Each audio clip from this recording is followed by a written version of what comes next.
Check, check. 1, 2, 3, 4. Let's go!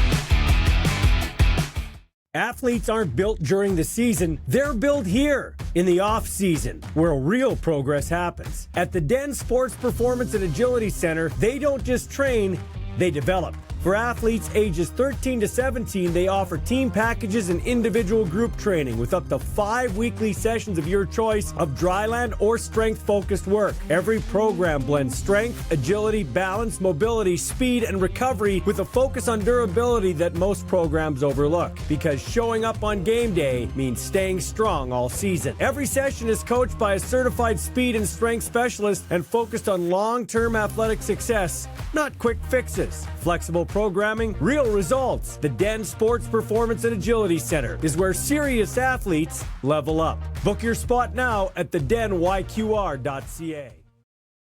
Here you got a young one crying in the background. How many kids you got? I've got one daughter. Yeah, it's breakfast time right now. How old is she? She's almost 11 months. Okay, so what do we get? You're at the stage where they're into boxes and wrapping paper as opposed to presents, right? So you get your bit of a break this year, I think, a bit. Yeah, we already have 4 fake Christmas boxes ready to roll because it'll do work. It does good with her for sure. That's pretty good. So, what was your favorite Christmas gift growing up, JC? I actually got the original PlayStation when I was like, I don't know, maybe 8, and that was a huge deal at the time. So I still remember that one. And Mom worked hard to get that for me. Now that I'm older, I realize what that took. So that was a big one. How old are you now, JC? 37. Okay, yeah, that's what I thought. Late 30s. So if you had to put on pads and play one game of football, could you do what Phillip Rivers did with the Indianapolis Colts? If I can play quarterback and just drop back and throw the ball, any other position, absolutely not. Listen, it wasn't like he was expected to run around and do RPOs, but what did you think of that? That a 44-year-old coming off the couch with only 2 practices in 5 years in an NFL game in Seattle? It's unbelievable. Absolutely unbelievable. I think it speaks. He's a Hall of Famer for a reason, but I think now you really understand the power mentally that he has, the ability to diagnose coverages, because I didn't think that was humanly possible. So it's a pretty big credit to him. So how much as a D coordinator do you get jacked up, but you can't play anymore, but to go against like Trevor Harris and Zach Collaros and these guys where, you're matching wits with the OC and the quarterback and giving them different looks? Just talk about that. Yeah, I mean, it's a very fun challenge. It's a challenge for our guys. Through the week you prepare and you can just watch these guys who are also probably going to be Hall of Famers in their own right. How they're able to diagnose so quickly compared to the younger quarterbacks in the league. And it's, everybody takes it as a challenge because the ability and the talent that you're facing. How much does it help to go against a guy like Cody Fajardo, accurate passer in his own right, Grey Cup champ, and obviously a guy that knows how to break down defenses? I love it, and it's just fun because Cody's a professional, so he'll come in and say, "Hey, that's a really good look from you guys. That gave me trouble," and we know if we can give him trouble, it's probably going to give the rest of the league trouble. And at the same time, he'll let us know that doesn't affect me, that disguise or what you guys are doing. And it becomes a collaborative effort, which is, what team sports is about. Yeah, we use a lot of cliches in life, in sports, but they're there for a reason because they stand the test of time, and it's always the next man up. And football is very much that. A lot of injuries, both in the NFL and, of course, the CFL. You guys had a lot this year, and you managed to navigate it, especially on defense. Just talk about the challenge that is navigating as a guy who you control things, but you don't because you're on the sidelines. But, just plug and play and putting guys in there. Yeah, I mean, I think it's the importance of, what you do as a staff, your developmental plan. Are you prepared? Are you preparing the entire group? And then are you prepared for somebody who comes in maybe 1 week into the season, 4 weeks into the season? Do you have the ability to get that guy ready? I think our staff did a really good job in the off season, kind of preparing our plan for development. And really, the big one is when guys are coming in, they might only have 4 days to prepare. Do you have the ability as a staff to teach, to develop, and get that guy ready? And then obviously our scouting department, they did a great job of bringing guys in who have that ability, because that's not easy to come in 4 days to go play professional football. They do a really good job beforehand that we know this guy's got the ability to do it. JC, how did you, evaluate yourself? How did you become a better coordinator by the end of the year as opposed to the start of the year? Constant evaluation, of just how you handle the week. Is what you're doing with the players, is it useful to them?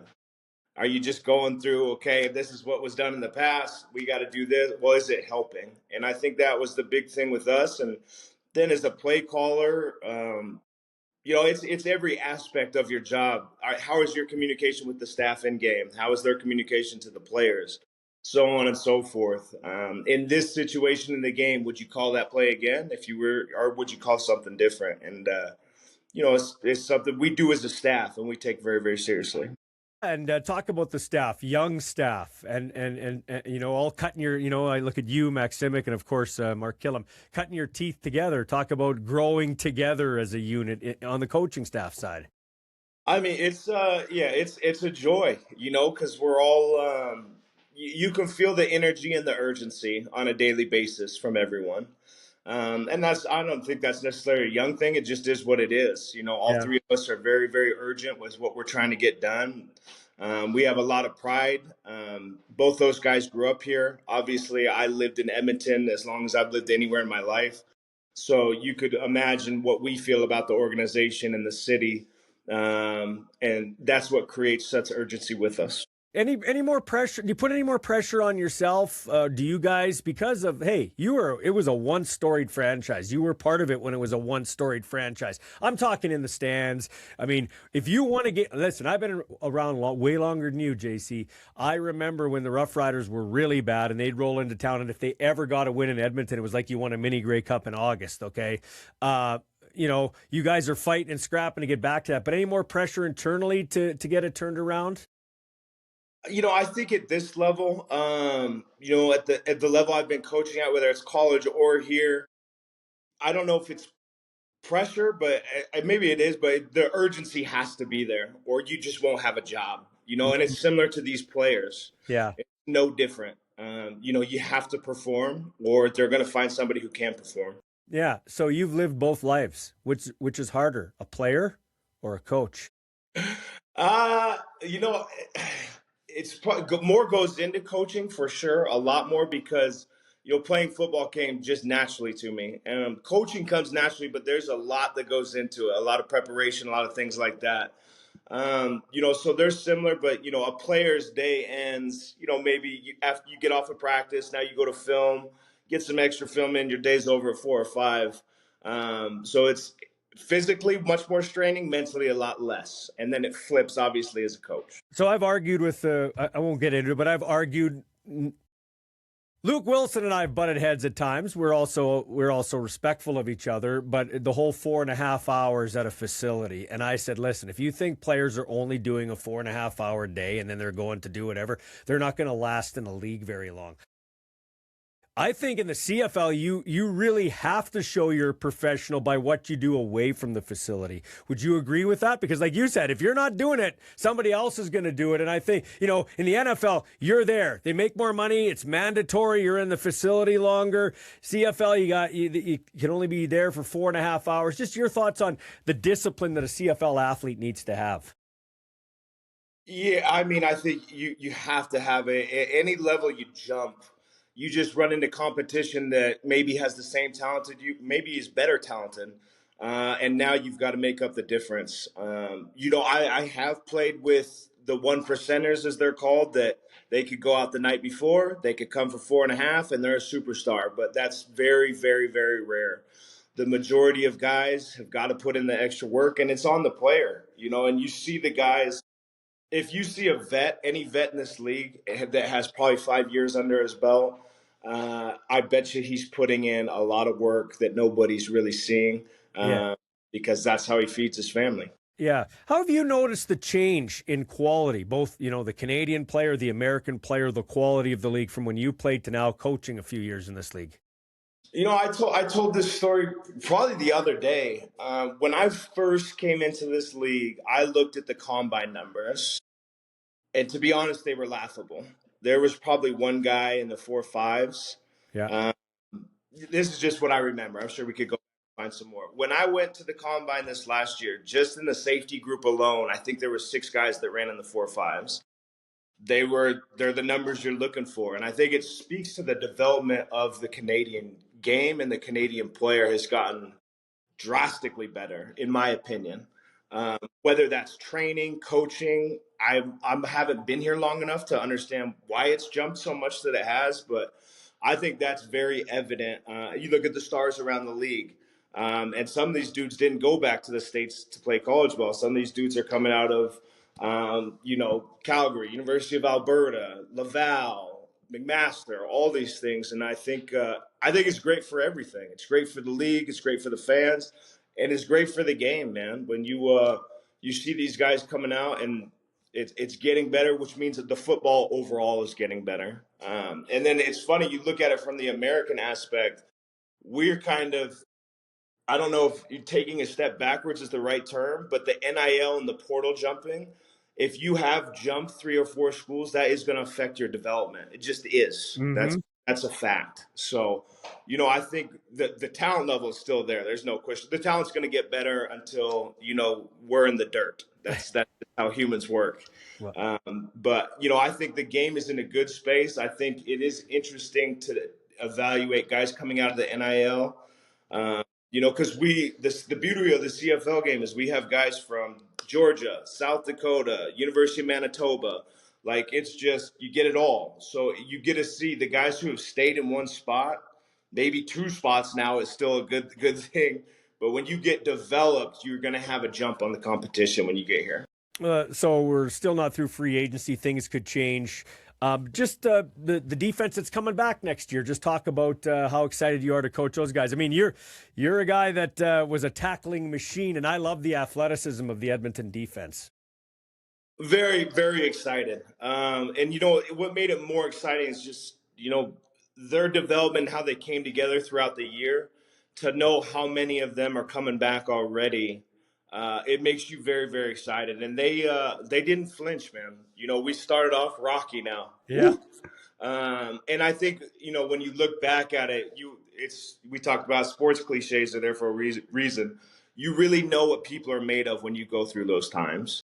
We started our entire time together going through a pretty rough time. So to go through that, to grow, and then those guys really started playing for each other, taking ownership.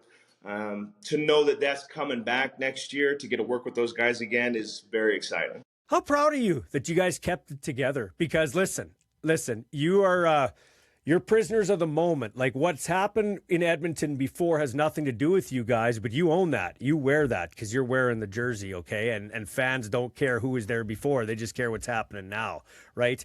And you get off to a not a great start. It's like, oh, here we go again. How proud are you that you guys kept that on the rails? And really, honestly, you just missed the playoffs. And I feel like if things went one way or the other, you're in the playoffs, and then it's a different narrative, right?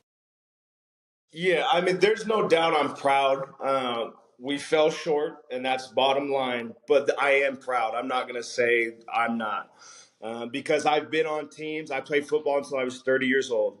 I've been on teams that started bad and they ended worse. And it's one of the worst things to go through in the season. So all the way around, it starts with Mark, obviously, how he carried himself as the head coach.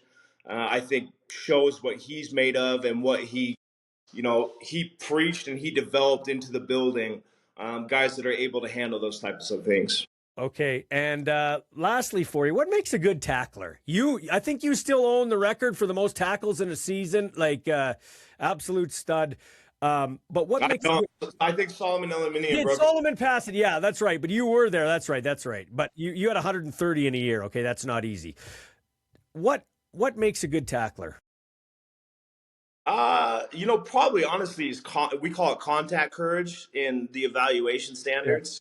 Yeah. The ability to accelerate knowing that contact's coming. I think that's the biggest thing at bottom line. You could talk about all these different aspects, but I think that is the separator by far. I smile because that's actually I've never heard that contact courage, but that's really what it comes down to, right? And you got to have a little bit of a screw loose. Like that's not normal to wanna speed up when there's going to be a huge collision. Yeah, yeah, Paul. I mean, we're in the business. There's not a lot of things normal about us, so kind of is. Hey, best of the season to you, man, and congratulations on turning things around in Edmonton. And hopefully for you, you're in the playoffs next year. Okay. I like it. Thanks for having me on.